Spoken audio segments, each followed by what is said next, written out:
welcome to the Album Man. We're going to be doing part 2 of my look at the Beatles' The White Album. So let's continue on this journey, and we'll start with Birthday. Oh Birthday, this is not half as happy a song for me as it should be. It's a medium-paced, simple sort of bluesy lick, sing-along song, and well, it is a birthday song, I suppose, trying to be a replacement to the traditional Happy Birthday. And I know that many see this actually as a great upbeat, fun sing-along written by Paul and John together as a bit of fun, and well, it's rather amusing. I see it as completely lackluster, to be honest. It really just doesn't have any substance to it. I have to say, I don't disagree too much with John when he stated in 1980 that it was a piece of garbage, not one of the best songs on this album, probably up there with the worst. Next we have the song that probably should have opened this part of the album, Yer Blues. This is excellent, okay? I really adore this song, as Lennon and the Beatles unleash their most primal, visceral music from inside of them. They channel the old blues greats. There's a ton of old blues in here. Particularly, I get a lot of Howlin' Wolf in here, the wails of Jonna, reminiscent of Screaming Jay Hawkins. There's a grit of Robert Johnson and Blind Lemon Jefferson in the lyrics, and there's a dark, crushing vibe to it that few depressive black metal bands can come close to. The thing is, Lennon in India, while it was a spiritual journey for the Beatles, Lennon did become depressed, and while overall they enjoyed it, Lennon became suicidally depressed, and he wrote this about how he was feeling when he sings, "Yes, I'm lonely, wanna die." He means it.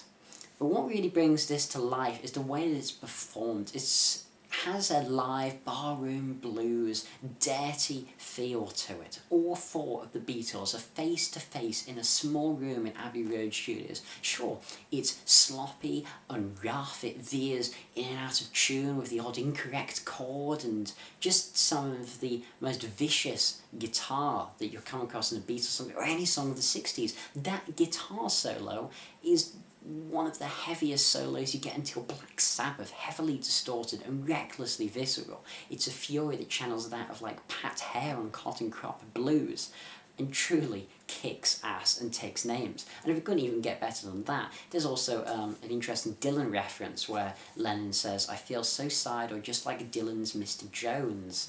Now, any Dylan fan should know that Mr. Jones is, of course, the character from Ballad of a Thin Man on the Highway 61 Revisited album. And while I disagree with Lennon that the character is suicidal, I can see why Lennon would relate to this song. It's a nasty song from Dylan lyrically, as he condemns the media and its inability to understand him, and people reading too much into his words. And I can very much imagine that that was a message that Lennon felt deeply attracted to. But you know what we really needed next? Yes, another pretty poor song. We get the gist, Paul, with Mother Nature's Son. You can write a pretty song. We've heard Blackbird, we've heard I Will. We know, Paul, you're more than capable of writing it. But, you know, stop drumming it into our heads. We get the gist. I'm not hating on this song, though. It's a peaceful number from the Indian Trip based on a lecture from the Maharishi, and I mean, it's a song that caused tension in the band because everything Paul did by himself, everyone else was just like, "Why are you doing this, Paul? You should probably include us." This is just filler. It's a song I never go on my way to listen to. It's just pleasant enough. It just again seems like Paul trying to prove he can play something pretty, and we know. We get the gist. Though Lennon's "Everybody's Got Something to Hide Except Me and My Monkey" is a far more interesting and bizarre song, as he sings about the glow of being in love with Yoko Ono. As everything around him was chaotic, people were paranoid, and he was just there in love. Or, as McCartney argues, the monkey may not have been Yoko, but it could have been John's addiction to heroin. Apparently monkey was slang for heroin. Who knows, but whatever it is about, this is a song I definitely like. It has a heavier, rockier instrumentation. Lennon screams out the title line. There's a cool bass line from McCartney. His contributions are really key to this song as towards the end. And there's some playing from Harrison that really pushes this song from being kind of silly lyrically to being really enjoyable. It's another one of those examples where the band comes together for the greater good of a song. This song, if it was just a Lennon song, would be a throwaway thing, but it's the fact that the Beatles worked together after Lennon wrote it that really makes it so good. Everybody's got something to hide, except for me and my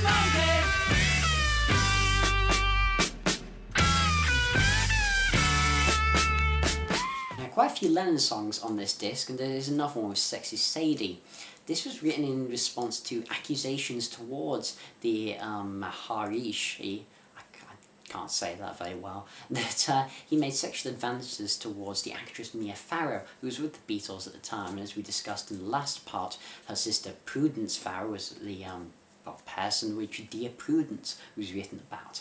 But this, the allegations of sexual assault, I suppose, they left a really bitter taste in John's mouth, but John also seemed to have a distaste and disdain for the faux mysticism vibe, and you really start to see John's disillusionment with spiritual teaching and with religion and that type of thing, which of course would characterise his later solo work. The lyrics referencing the Maharishi were actually changed to Sexy Sadie by George's request. He didn't seem to think it'd be the best idea to start criticising the guy directly.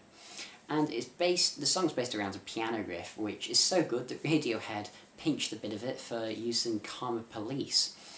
The weird thing is that this is actually such a lovely, beautiful song. It kind of has a tranquil, really nice vibe to it, which is odd because there's so much bitterness and malice in his words, and then these sort of Brian Wilson like backing vocals, and where John's vocals are just so nice and calm. They're just controlled, perfectly hiding the resentment that lays within.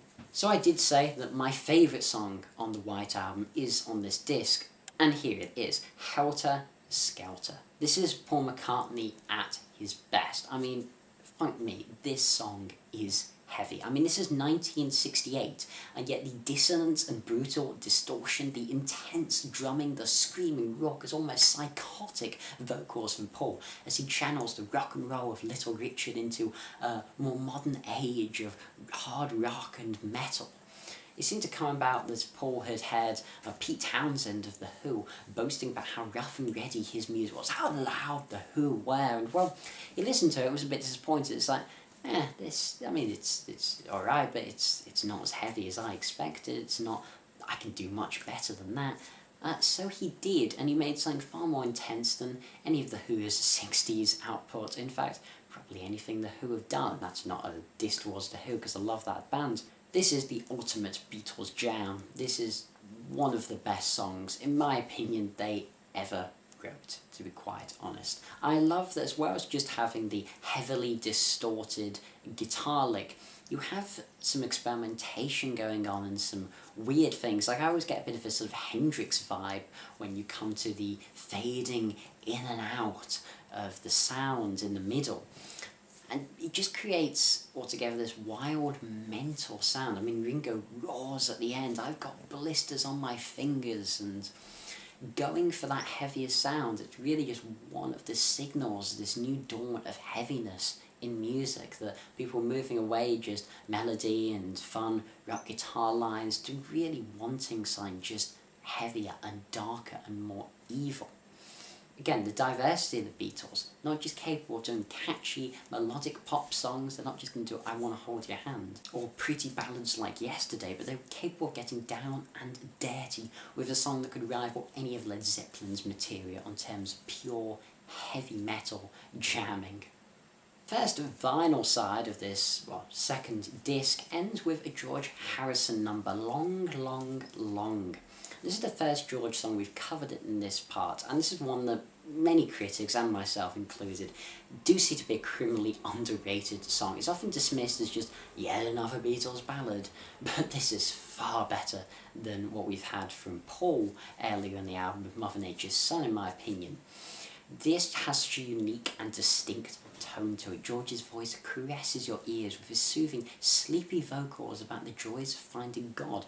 I suppose in relation to their India trip, very much so. It's uplifting, it's moody, really atmospheric, and the ending is kind of surprising yet fitting. You get the snare drum roll by Ringo and a rattling bottle of Blue Nun on the speaker cabinet, and the Hammond organ in particular all the way through is what to me adds that extra dimension, that extra, I don't know, I suppose organ sound, almost like a church organ, which I suppose Harrison was going for. And yet, lovely, lovely song.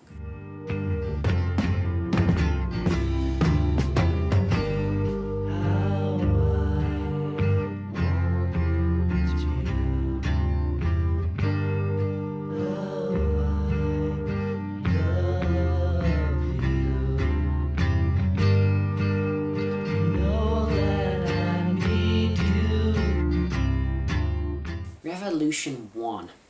Lennon very much at his best on this album. This is the beginning of the political anti-establishment Imagine Lennon, who would embody socialist ideals, but you've got to remember in 1968, Lennon had yet to become this, his first, and this was really his first step songwriting-wise, with a rare Beatles political song. I mean, I can't think of another political song before this since probably George Harrison's Taxman. I'd really say Taxman was the last time I did something remotely political aside from on the White Album. And he is talking about his discontent of the Vietnam War, just as Dylan had done famously, but very much with an emphasis towards peace and pacifist idealism over radicalism, as Lennon asked whether a revolution would be that beneficial and whether he really had a plan and knew what he was doing. The Maoists and Trotskyists and Leninists were just crying out for revolution, but Lennon's really asking, well, what does it actually mean? There's no good in having a revolution if you don't have a plan of what you're going to do when you've overthrown the bourgeois elites you intend of getting rid of. And I know there's a lot of people on the left wing who are very critical of this song, but I think it's a really interesting question of Lennon to ask. He's seen the abused communist ideals and the misinterpretations that of course happened with Lenin and with Mao, and just saying, is it actually the best? Do we really want a revolution, or should we just go for peace and pacifism?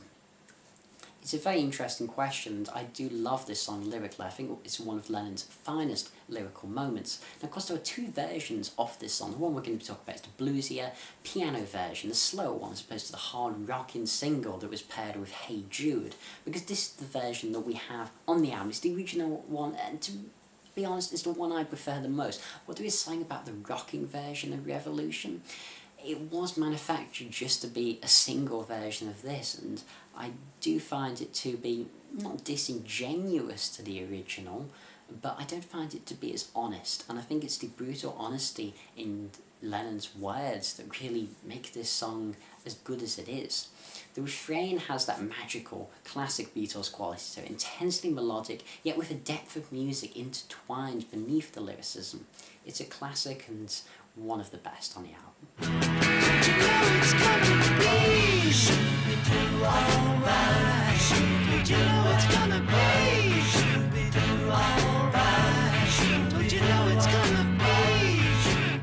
Oh, but of course, trust Paul to ruin the lovely streak we're having here with Honey Pie. I mean, it's a whole lot better than Wild Honey Pie, but it's just Paul, again, trying to emulate musical, cabaret, piano songs, which, hey, well, I can say it's nostalgic for him, and I suppose people who grew up around that era, and it's a good enough representation of that style.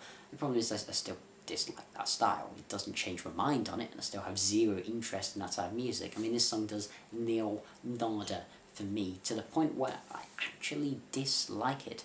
But compared to a plague that Lennon would bestow on us later on this album, this is practically Stairway to Heaven. Before we get on to that, let's look at Savoy Truffle, George's glass onion. And why do I say it's his glass onion?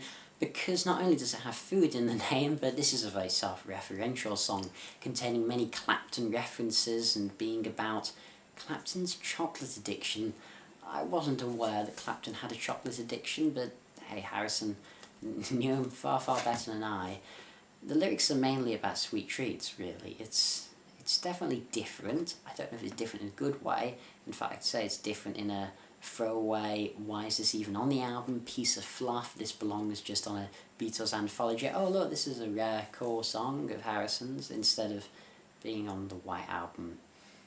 I don't see a point really going more into much detail or more discussion on this because it doesn't warrant it. It's a silly song and deserves a silly review. My Baby Cry is a song that Lennon derided as fluff, and I'm not sure I agree. I mean, it may have been written by him with a lullaby vibe, but I do like the childlike quality and the innocence in its lyrics. I mean, sure, it's not as significant as Revolution 1, but it revolves around a really strong hook, and in my opinion, even though it goes back to basics for a lot of the White Album stuff, it's definitely got a spark to it. It's certainly not up there with the best. I don't know if I'd put it on a one-disc version of the album, but it's certainly an enjoyable song, though I don't know what the hell happens at the end where you have this random McCartney ad-libbed bit, which fans seem to call Can You Take Me Back? It's uncredited and I don't know why it really exists. I don't even know what to say about that, it's just... So, you know that great song Revolution 1, yeah? Because we talked about that like 5 minutes ago. Well, originally it had another 6 minutes tacked onto the end, which were thankfully removed. But then Lennon, Yoko and George decided to embark on a task which they really should never have embarked on, which was to mess with these 6 minutes and add random overdubs and create a sound collage devoid of anything but random amalgamations of sound. It's just a myriad of noises that have no real artistic merit, I think. I think The Simpsons do a great parody of it though, with their Barbershop Quartet episode, which is really, really funny, with their number 8 reference. This is just the worst song the Beatles ever did. One of the worst songs that any major artist ever recorded. If it wasn't for Lou Reed and his bloody Metal Machine music, this may have taken the top spot. Just why did you do this, Beatles? I mean, maybe Godspeed You Black Emperor could possibly have pulled this off, but you went too far. You went too avant-garde. There's esoteric and avant-garde, and then there's Revolution 9. So how do you end this album? Apparently you end it with Good Night, which isn't much of an improvement over Revolution 9. It's a ridiculously over-orchestrated Ringo sing-along lullaby that, John wrote for his 5-year-old son. It's a very weird way to end an album for the Beatles. In a way it's kind of fitting. The weird change of pace definitely encapsulates the experimentation and avant-garde madness that goes on across the album. But really, it's pretty shit. And is it just me who finds the end seriously creepy? I mean, Ringo sort of whispers in this Scouse accent, good night everybody. It feels like he's just intruding on your privacy, and you sort of think you'll look out the window and you'll see him there with binoculars, standing perfectly still, silently watching you. That could just be me, I'll admit, but I really find that a bit disturbing. Good night, everybody. Everybody, everywhere.